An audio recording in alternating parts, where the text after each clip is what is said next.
Samadra, Mahirana, Dixasi, Yosoda Mordaha, Taswada Yana, Savero Madra, Taswarangama, Chachaya, Janara, Abo, Drekhala, Supalik San Samarpayami, Allah, Sunaya, Sudrasa behind me, Maya Deva, Alangaran, Avaran, Aksharan Samarpayami, Allah, Pujayami,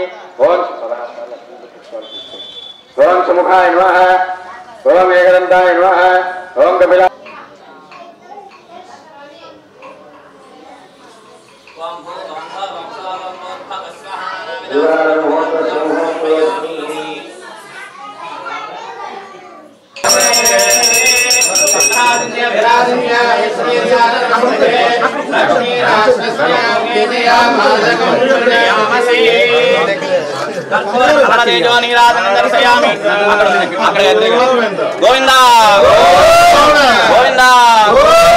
శ్రీకృష్ణుడి జన్మదినం దాన్ని పురస్కరించుకుని పెద్ద ఎత్తున మనం కార్యక్రమాలు పూజా కార్యక్రమాలు నిర్వహించుకోవడం అనేది మనకి పరిపాటిగా వస్తున్నటువంటి విషయం.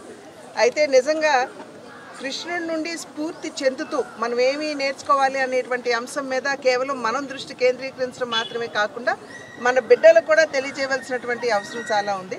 ప్రధానంగా శ్రీకృష్ణుడు మనకు తెలియజేసినటువంటి విషయం ఏమిటంటే ఫలితాన్ని ఆశించవద్దు, ఫలితం నాకు వదలండి, కానీ మీ ధర్మాన్ని మీరు నిర్వర్తించండి అని చెప్పి వారు చెప్పినటువంటి సందర్భంలో మనం అందరం కూడా ఆ విషయాన్ని దృష్టిలో పెట్టుకుంటూ నాకేమిటి అనేటువంటి ఒక స్వలాభాపేక్షతో కాకుండా మనం ఇతరులకి ఎలా లాభపడతాం అనేటువంటి విషయం మీద దృష్టి పెట్టవలసినటువంటి విషయం. అదేవిధంగా ఉట్టి కొట్టడం అనేది సాధారణంగా మనం కృష్ణ జన్మాష్టమి రోజు మనం చేసుకుంటూ ఉంటాం. అయితే ఇక్కడ మనం నేర్చుకోవాల్సినటువంటి విషయం ఆ ఉట్టి కొట్టడానికి అందరూ కూడా చేరి ఒకరికొకరు సహకరించుకుంటూ పైకి ఒక మనిషిని ఎత్తి అక్కడ ఉట్టి కొట్టడం అనేది జరుగుతూ ఉంటుంది.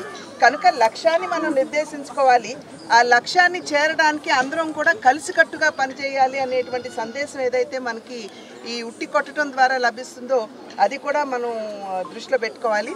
అది మాత్రమే కాకుండా శ్రీకృష్ణుడి ప్రస్థానం కనుక చూసినట్లయితే ప్రతి ఒక్క రోజు కూడా పండుగ వాతావరణం లాగా ఆనందోత్సాహాలతోటి ఆయన తన జీవితాన్ని గడిపారు. కనుక దాని నుండి స్ఫూర్తి పొందుతూ మనం ఏదైనా ఒక సమస్య ఎదురైతే దాని వలన కుంగిపోకుండా మనం దాన్ని అధిగమిస్తూ మనం ఏ విధంగా ముందుకు వెళ్తాం అనేటువంటి విషయం మీద కూడా మనం దృష్టి పెట్టాలి.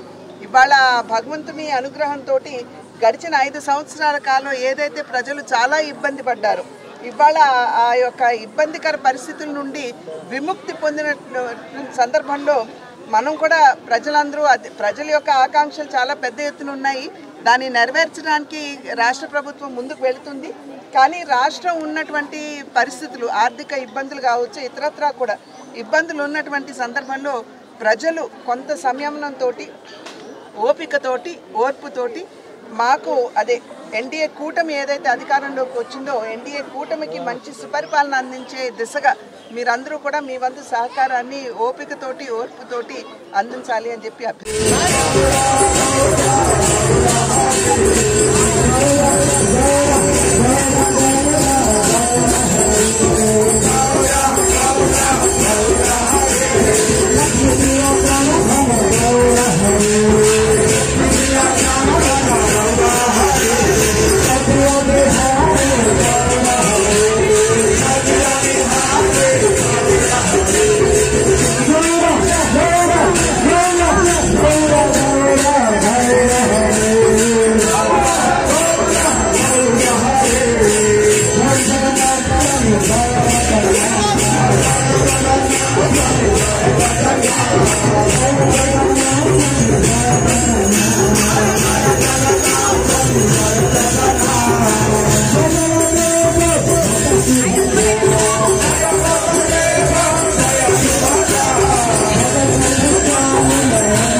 like, share and subscribe Sneha TV.